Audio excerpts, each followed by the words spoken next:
meus amigos, meus queridos, muito obrigada de ter assistido meus vídeos, vocês são um incentivo para mim muito grande, eu agradeço de coração, agradeço os e-mails que me têm chegado, eu, pastora Selma Benjamin, com todo o coração, tenho trazido essas palavrinhas para você e tenho certeza que você está aí porque Deus sempre tem propósito em tudo que Ele faz, né? Obrigada pelos e-mails que vocês me têm mandado. E hoje eu estou aqui, vocês sempre estão acostumados a me ver fazendo as pregaçõezinhas pequenas, mas eu também gosto de dar estudo bíblico, eu sou chamada para dar palestras, muitas vezes, estudos, e gosto de fazer isso. E hoje eu trago um tema muito difícil, inclusive, que se chama A Visão de Daniel, a profecia que foi dada a Daniel no capítulo 7. É uma profecia um pouquinho difícil para entender e as pessoas muitas vezes pulam esse capítulo porque não tem como acesso a tantos livros, poder procurar para realmente entender o que Deus está falando nesse capítulo que ele deu a visão a Daniel. E eu estou aqui com todos os meus livros abertos já, livros de estudo, a palavra de Deus, e eu quero dizer que esta profecia, gente, está relacionada ao final dos tempos, a volta do Messias. Então é uma profecia que o Senhor deu há 3.000 anos atrás a Daniel, e Daniel nem esperava que realmente saber, ele até orou no versículo 12, se você ler, ele vai falar, eu orei porque o meu coração desejou saber a interpretação desta profecia, porém o Senhor disse não, será selado até os últimos dias para que o Senhor possa revelar. Então eu vou ler para vocês no capítulo 7 de Daniel e quero a paciência de vocês para vocês acompanharem um pouquinho, para vocês entenderem o que é, já disse, um pouquinho difícil e complicado para entender, mas eu tenho certeza que vocês vão conseguir entender cada passo e vão ver quão próximo nós estamos da volta de Jesus. Gente, Jesus está à porta, Jesus está voltando. Esta profecia aqui, praticamente, está toda cumprida. Essa profecia que eu vou ler, vou explicar para vocês, e vocês vão entender, vocês vão ver que Jesus está à porta. Vamos ler então? Daniel, capítulo 7, começando, versículo 1. Fala assim, olha só, vou ler nesta Bíblia aqui. No primeiro ano de Belsassar, rei de Babilônia, teve Daniel na sua cama um sonho e visões na sua cabeça. Escreveu logo ele o sonho e relatou as coisas. Falou Daniel e disse, eu estava olhando na minha visão à noite e eis que 4 ventos do céu combatiam o mar. 4 ventos do céu. Ele está falando sobre a terra. Nós temos 4 ventos que sopram norte, sul, leste, oeste. Ele está falando sobre norte, sul, leste, oeste. Ele está falando sobre o globo da terra nesse versículo. 2. Falou Daniel, eu estava olhando na minha visão à noite, e eis que 4 ventos do céu combatia no mar grande. E 4 animais grandes, diferentes um do outro, subiam do mar. O primeiro era como um leão, e tinha asa de águia.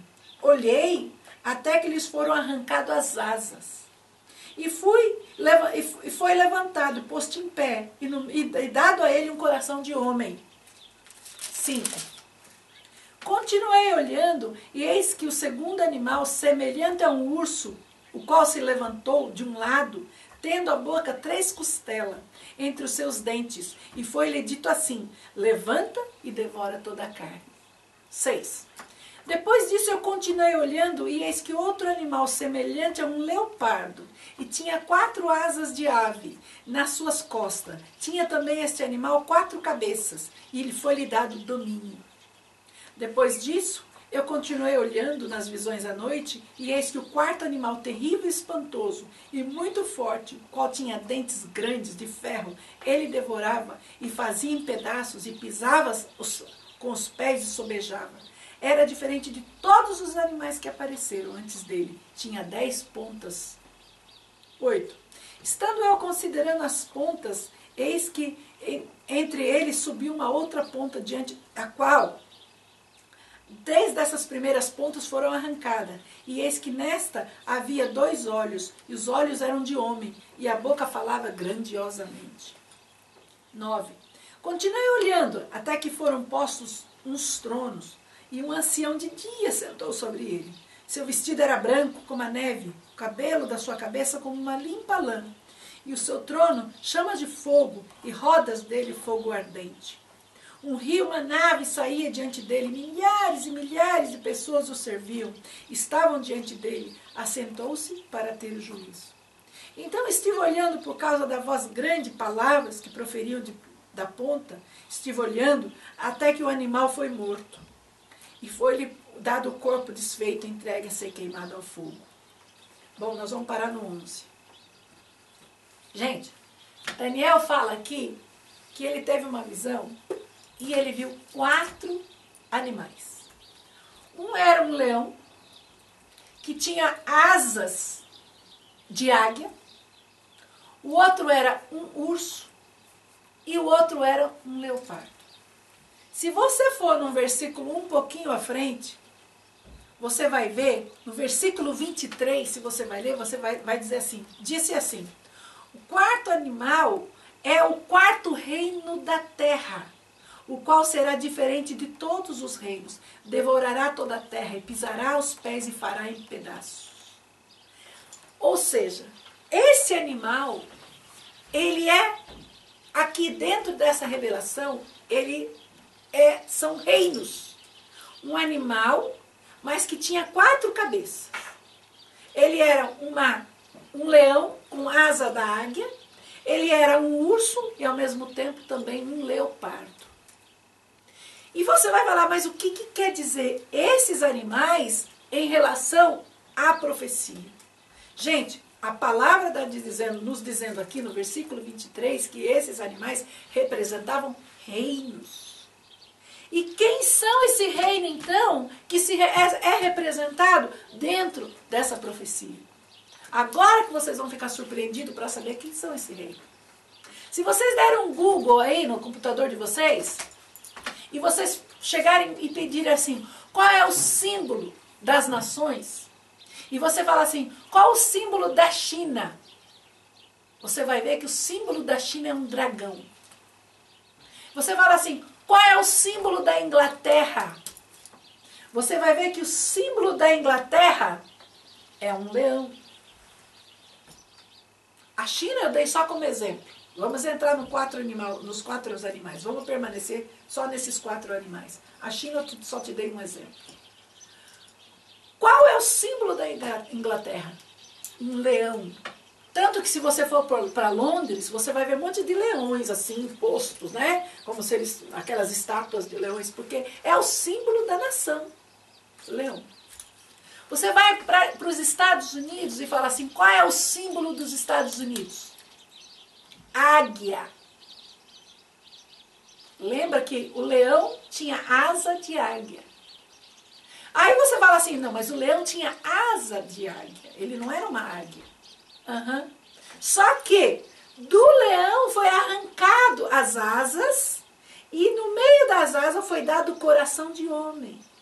Ou seja, o leão representa a Inglaterra, a asa de águia, a águia em si, representa os Estados Unidos. Por que coração de homem? Porque os Estados Unidos, se vocês verem os primeiros fundadores dos Estados Unidos, foram homens considerados homens de Deus, homens bíblicos, que tinham coração. Então, o segundo animal, Estados Unidos, representa os Estados Unidos. O terceiro animal, urso. Gente, a Rússia. Se vocês tiveram a oportunidade de assistir a Olimpíadas de Inverno que houve agora recentemente na Rússia, vocês vão ver que o fechamento foi feito com um monte de ursinho, bonitinho, defeso. Porque o símbolo da Rússia é um urso. E o 4º animal, um leopardo. Sabe qual que é o símbolo da Alemanha?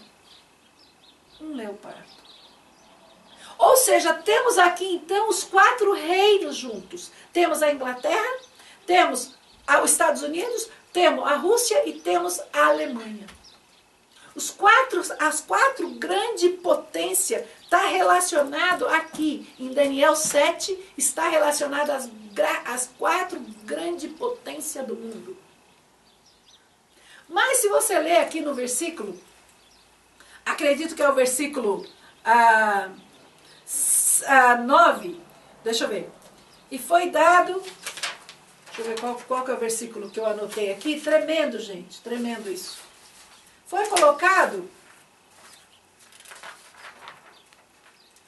verso 9, e continuei olhando, e foram postos uns tronos, e um ancião se assentou, e vestido de branco como neve, e o cabelo da sua cabeça como lã limpa, e trono com chamas de fogo e de rodas ardentes. Sabe onde foi colocado? Na terra. Foi colocado esse trono. E sabe quem estava reinando quando foi colocado esses tronos? Essas quatro potentes nações que eu acabo de desvendar aqui para vocês. E um dos chefes que vai se levantar no meio dessas quatro nações, eu não estou dizendo se é dos Estados Unidos, se é da Rússia, ou se é da Alemanha, eu não estou dizendo, eu estou dizendo que um desses vai se levantar para ser o anticristo. Provavelmente da Alemanha. Por quê? Não estou dizendo que vai ser um alemão. Por quê? Porque a Alemanha faz parte das nações, todo o grupo agora está fazendo parte das Nações Unidas. Mas a Alemanha, ela faz parte do conteúdo europeu. Eles têm um círculo dos países europeus e a Alemanha é o chefe desse país.